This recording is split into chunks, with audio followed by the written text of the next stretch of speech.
युवक। प्रणाम ऋषिवर। कल्याण हो युवक। मेरा नाम श्रवण है, श्रवण कुमार। सुंदर है श्रवण, मुझे प्यास लगी है।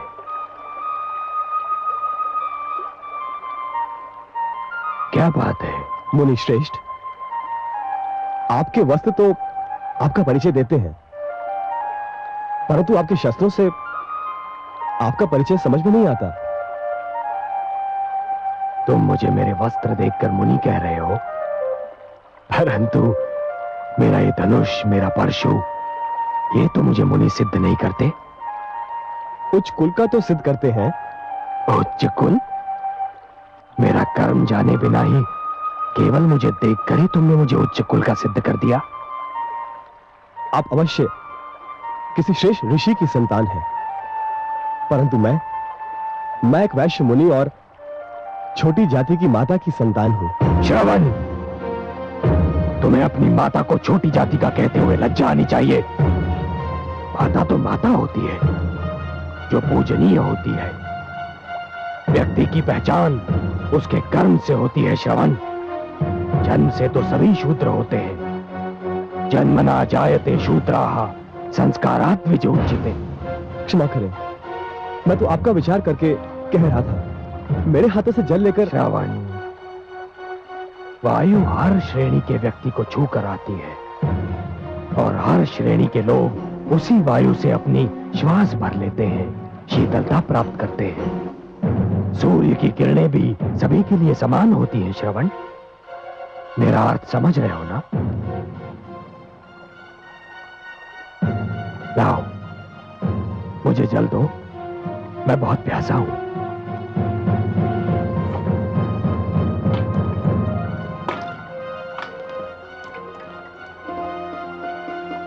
सुखी रहो। हे मुनिवर, आप मुझे अपना परिचय दें, बड़ी कृपा होगी, क्योंकि आज से आप मेरे आदर्श हैं।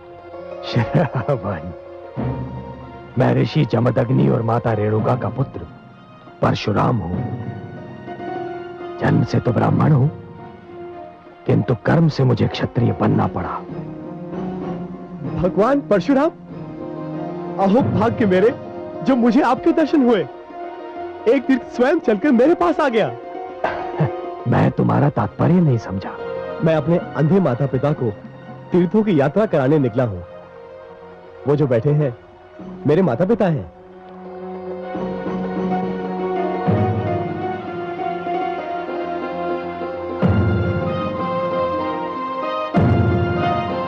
परंतु मुझे वहां कोई रथ या अन्य वाहन दिखाई नहीं दे रहा श्रवण, जिसमें मैं बहुत साधारण व्यक्ति हूं। मेरे पास रथ आदि साधन नहीं है, किंतु माता पिता की इच्छा को पूरा करना हर संतान का धर्म भी है एवं कर्तव्य भी। इसलिए इन दोनों को कांधों पर उठाए तीर्थों की यात्रा करने निकला हूं। श्रवण कुमार, तुम धन्य हो, तुम धन्य हो। तुम्हारे दर्शन करने के उपरांत अपने माता पिता का परम भक्त होने का मेरा अहंकार तो चूर चूर हो गया। मुझे अपने चरण स्पर्श कर। नहीं नहीं नहीं नहीं, आप मुझे पाप का भागी ना बनाए। आपका यश तो पूरे संसार में सूर्य किरण की भांति फैल चुका है। अब चलिए, चलकर मेरे माता पिता को दर्शन देकर धन्य कीजिए। श्रवण, मैं भी उन माता पिता का दर्शन करके धन्य होना चाहता हूं, जिन्होंने तुम जैसे पुत्र को जन्म दिया। चलो चलिए।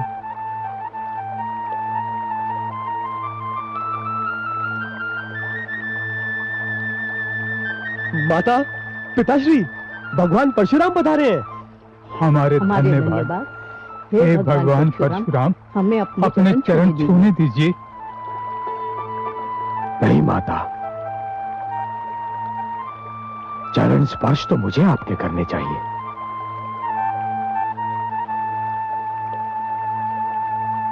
हे माता, मैं आपके पुत्र से मिलकर धन्य हो गया। आपके स्पर्श मात्र से हमें मोक्ष मिल गया। नहीं माता, आपके दर्शनों से मुझे संन्यास प्राप्त हो गया। इस संसार में इससे अच्छा दृश्य और कोई हो ही नहीं सकता कि एक पुत्र के कंधों पर माता पिता तीर्थ यात्रा कर ले। माता, अब मुझे विदा दीजिए। मुझे महाराज जनक के पास पहुंचना है।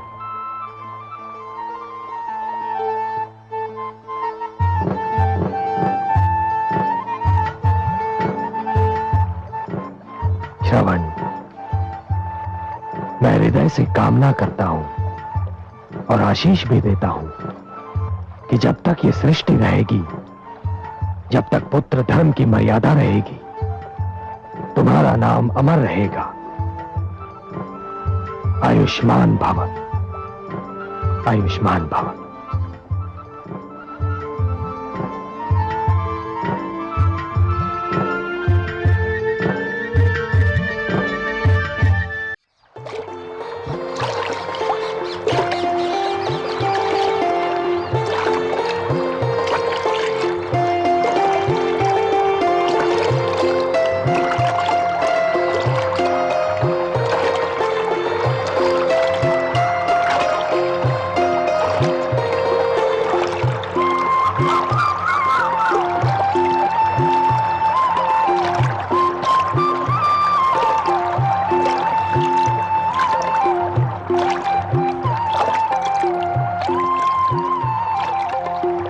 लो, हमने सरयू पार कर ली।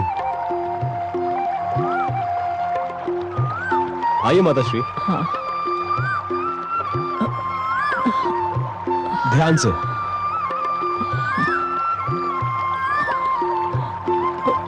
इस ओर।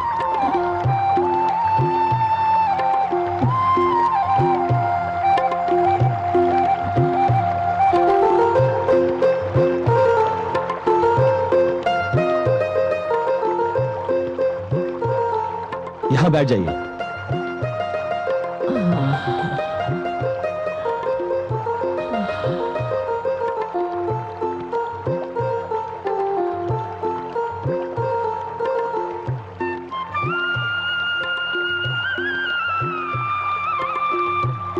पिताश्री, यहां बैठ जाइए।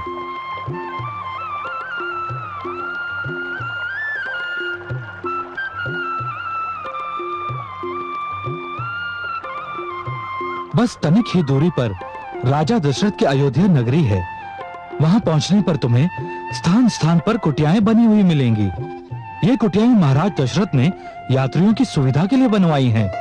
बड़े ही उदार और दयालु हैं हमारे राजा दशरथ। उनके राज में प्रजा बहुत ही प्रसन्न है। चारों ओर न्याय का बोलबाला है, शांति है, समृद्धि है। आप लोगों को वहां कोई कष्ट नहीं होगा। कोटि कोटि धन्यवाद, आपने हमें सरयू पार कराई।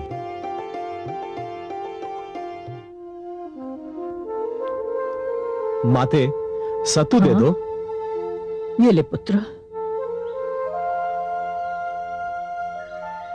मेरे पास कुछ और तो है नहीं, थोड़ा सत्तू है, इसे रख लो। नहीं भाई नहीं, मुझे कुछ नहीं चाहिए। मैं तुमसे कुछ नहीं ले सकता। क्यों? आपने हमें सरयू पार कराई है ना। वो तो ठीक है, पर यदि मेरे पिता ने सुन लिया कि मैंने श्रवण कुमार से कुछ लिया है तो वे मुझ पर बहुत क्रोधित होंगे। अरे, आपको मेरा नाम कैसे पता चला? मैंने तो आपको बताया नहीं था। फूल की सुगंध दूर से ही अपनी पहचान करा देती है। तुम जहां भी जाते हो तुम्हारी ख्याति तुमसे पहले पहुंच जाती है। सारा विश्व जानता है कि श्रवण कुमार अपने नेत्रहीन माता पिता को कंधे पर उठाकर तीर्थ यात्रा पर निकला है। मैं तुमको देखते ही पहचान गया था। तुम धन्य हो श्रवण। ईश्वर तुम जैसा सबको पुत्र दे। मैं तुमसे कुछ नहीं लूंगा। धन्यवाद बंधु। ये सत्तू तो मैं आपको दे रहा हूं ना, आपने तो मुझसे नहीं मांगा। मेरी नैया में तुम्हारे माता पिता और तुम्हारे चरणों की धूल रह गई है। ये धूल सोने चांदी से भी अधिक मूल्यवान है। मेरी काठ की नैया पावन हो गई है। आज के दिन को मैं सदैव स्मरण रखूंगा। मैं आपका आभार कैसे प्रकट करूं? भगवान आपको सुखी रखे। चलिए माताश्री। हाँ। संभल के। इस ओर। बैठ जाइए, संभल कर। माताश्री, सत्तू रख लीजिए। चलिए पिताश्री, संभल कर। इस ओर बैठ जाइए, संभल कर।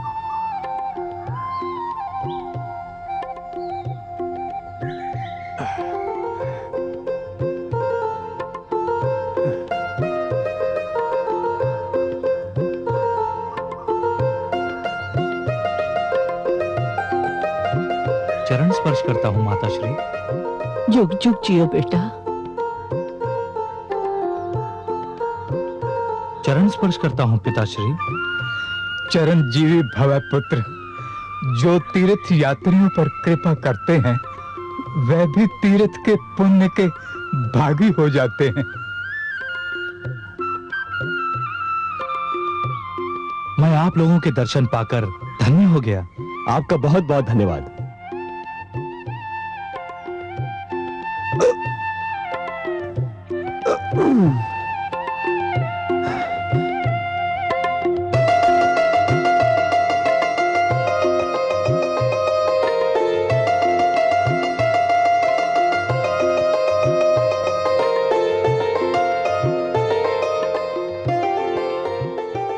श्रवण, धन्य हो, तुम धन्य हो।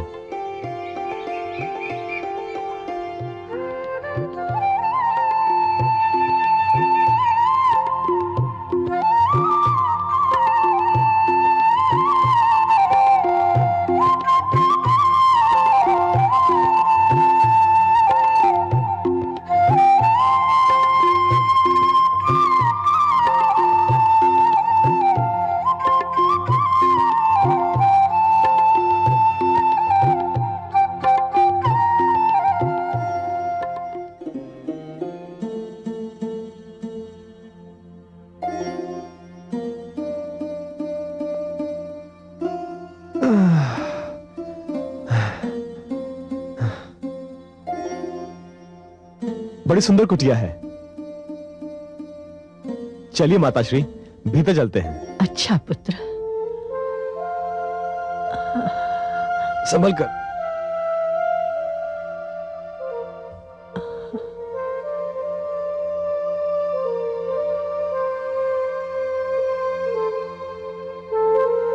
संभल कर, यहां ऊंचाई है।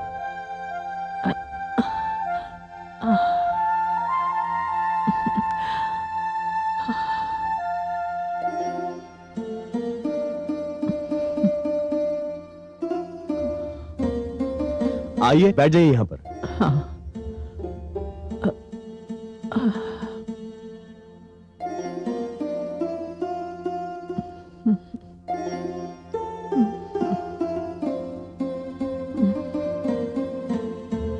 संभल कर पिताश्री, मुझे दे दीजिए।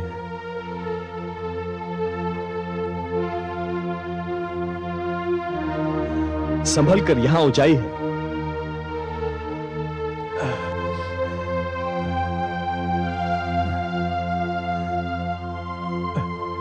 आइए आइए।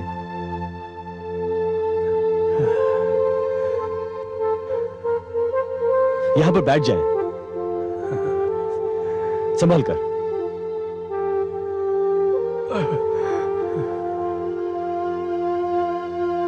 अरे, यहां तो सारी सुविधाएं उपलब्ध है। पुत्र, हमारा रोम रोम तुम्हें आशीर्वाद दे रहा है। भगवान हमारे भाग्य में नेत्रों का सुख भी लिखता तो हमको ये आनंद ना मिलता जो तुम जैसा पुत्र पाकर मिला है। ईश्वर तुम्हें दीर्घायु करे।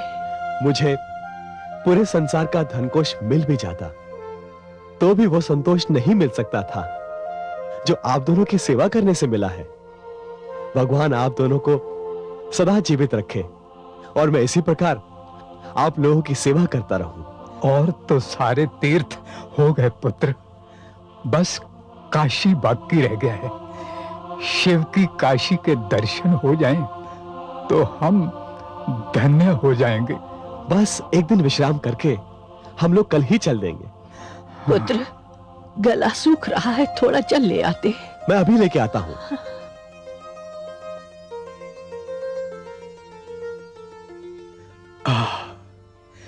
हम कितने भाग्यवान हैं देवी कि हमें श्रवण जैसा अनमोल रत्न मिला है, जिसकी चमक से सारा विश्व चमचमा रहा है। मैं सदैव ईश्वर से प्रार्थना करती हूँ कि हमारी आयु भी उसे लगे।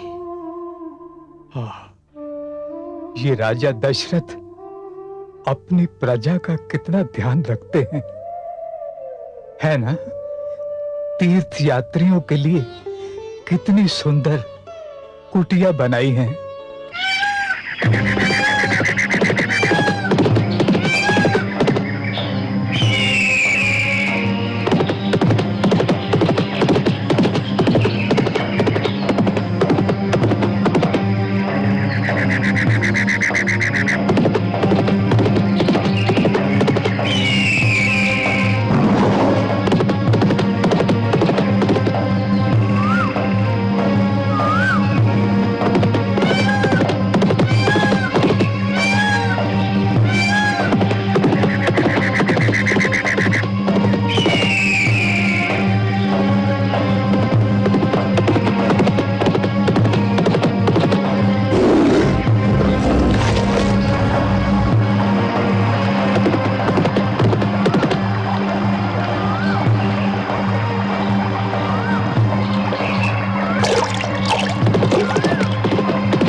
शब्द भेदी वाण चलाकर मैंने कोई अनर्थ तो नहीं कर दिया?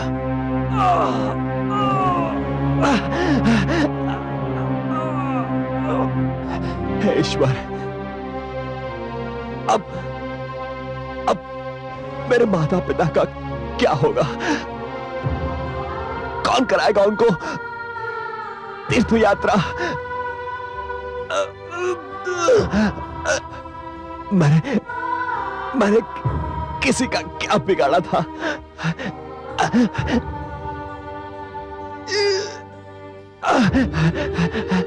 मैंने किसको हानि पहुंचाई थी?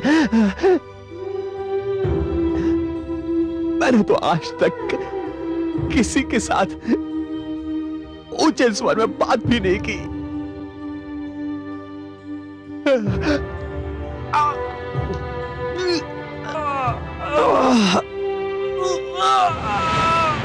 हे भगवान,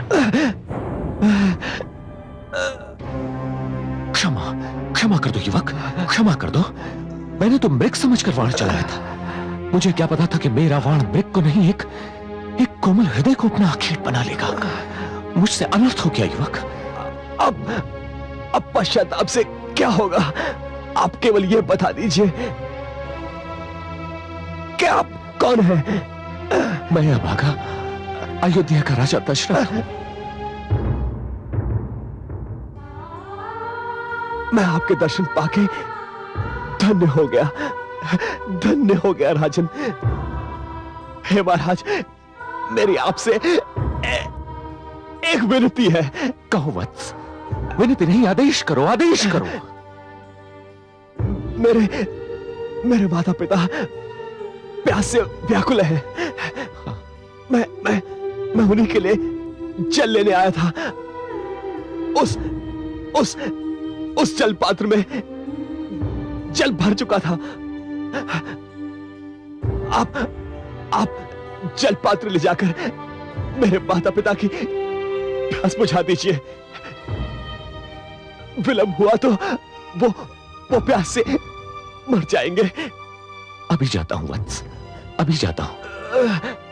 नहीं जानता कि उनका सामना कैसे कर पाऊंगा, किंतु मैं तुम्हें निराश नहीं करूंगा।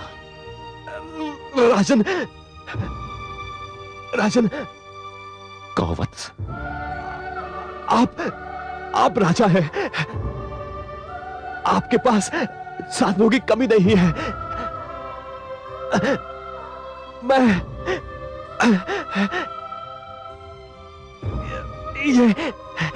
ये मेरे अंतिम क्षण है।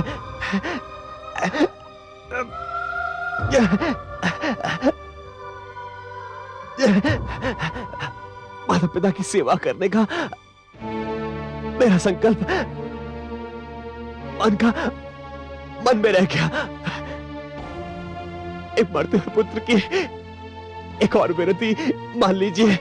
कहो वत्स, कहो। मेरे माता पिता का कोई आश्रय नहीं है। वो भटकते रह जाएंगे। हे राजन, कृपा करके उन्हें आश्रय प्रदान कीजिएगा। अवश्य वत्स। मेरे अतिरिक्त वृद्ध अवस्था में उन्हें कोई और लाठी भी उपलब्ध नहीं है।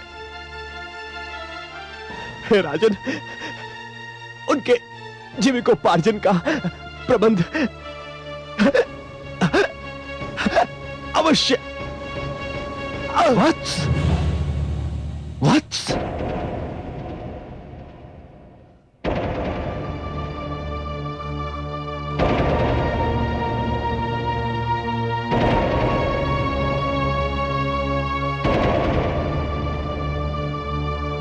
जीवन में पहली बार मुझे अपने आप से घृणा हो रही है।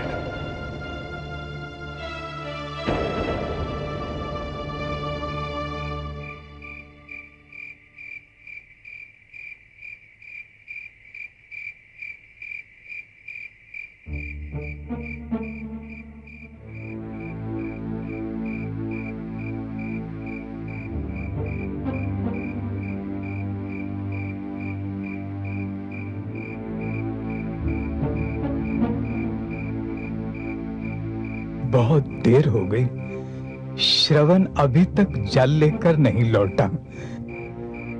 जाने कहां रह गया। मैंने किसी की चीत्कार सुनी थी। ईश्वर करे सब कुशल हो। मत करो ऐसी अशुभ बातें। वन यहां से दूर है, इसीलिए किसी वनचर के आक्रमण का भय नहीं।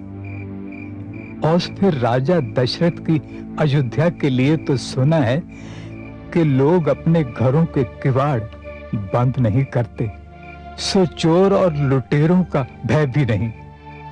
तुम्हें किसी चीत्कार का भ्रम हुआ होगा। हमारा पुत्र बस आता ही होगा।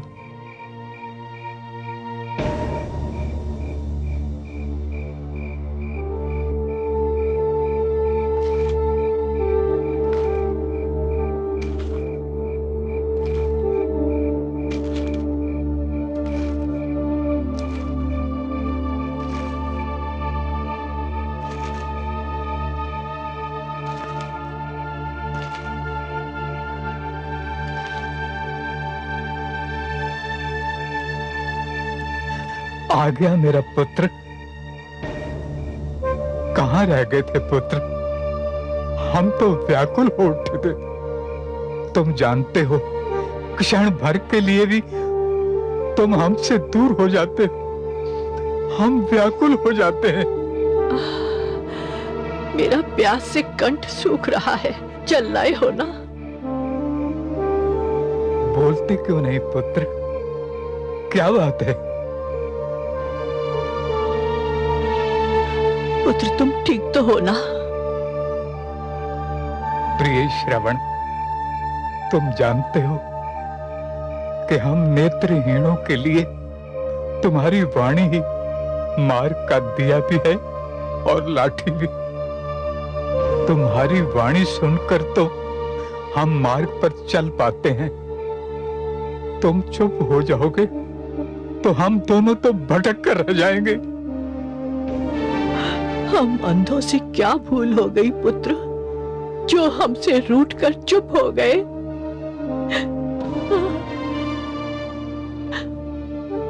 देवी, जाने क्या बात है जो मेरा पुत्र मौन हो गया है। अब मुझसे रहा नहीं जाता। मैं देखता हूं क्या बात है।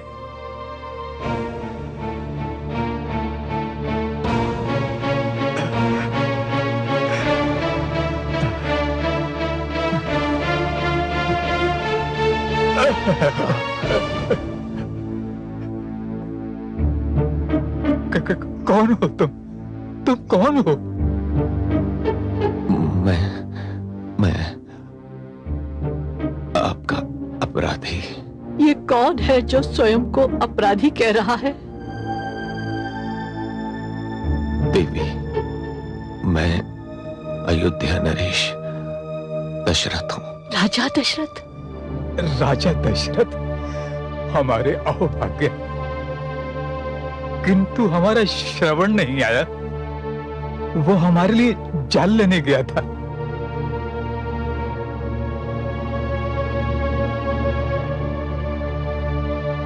जल तो मैं आपके लिए ले आया। और हमारा पुत्र श्रवण?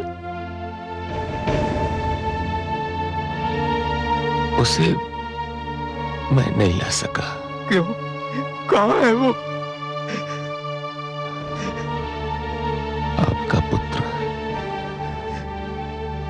पशु के धोखे में मेरे बाण से नहीं।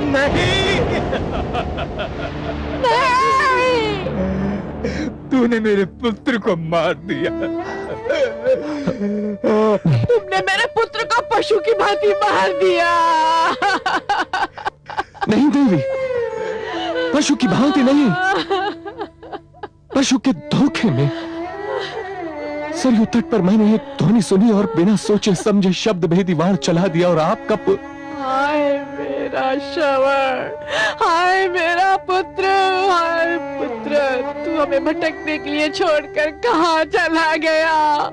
हम दोनों नेत्रहीन कैसे जिएंगे? किसके सहारे जिएंगे? किसके सहारे जिएंगे हम दोनों? हाय श्रवण, जब हम जीते थे तू हमें अपने कंधे पर लिए फिरता था। अब हम मर भी जाएंगे तो हमें कंधा देने वाला कोई नहीं मिलेगा। हे ईश्वर, ये क्या हो गया? नेत्र नहीं दिए थे तो कान भी न दिए होते। श्रवण को देख नहीं पाए तो मरने का समाचार भी न सुनते। हम अंधों का संसार उजाड़ कर क्या मिला तुम्हें राजा दशरथ? क्या मिला? क्या मिला? हमने तो सुना था कि तुम बड़े न्यायी हो, बड़े प्रजापालिक हो, फिर तुमने हमारा पुत्र हमसे क्यों छीन लिया?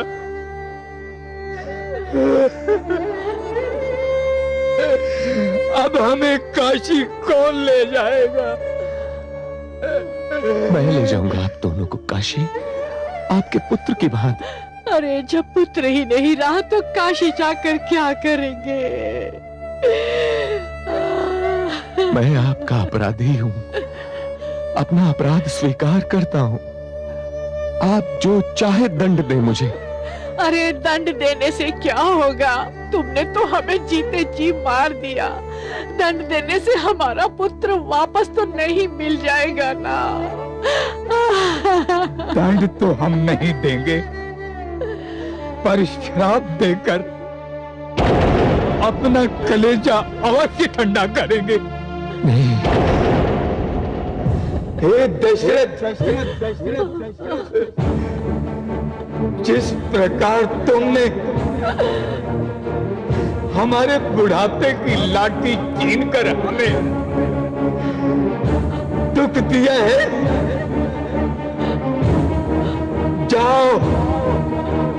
उसी प्रकार एक दिन तुम भी अपने पुत्र वियोग में तड़पोगे, पुत्र वियोग में तड़पोगे। तुम भी इसी प्रकार पुत्र वियोग में तड़प तड़प कर मरोगे। हमारी माटी तुम्हारा पुत्र भी छिन जाएगा। मेरी बात तो सुनो। अब क्या सुनना है और क्या कहना है? जो नहीं सुनना चाहिए था हमने वो सुन लिया, और जो नहीं कहना चाहिए था हमने वो कह दिया।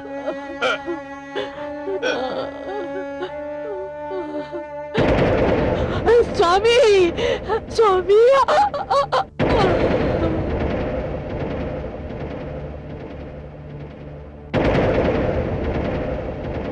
नहीं,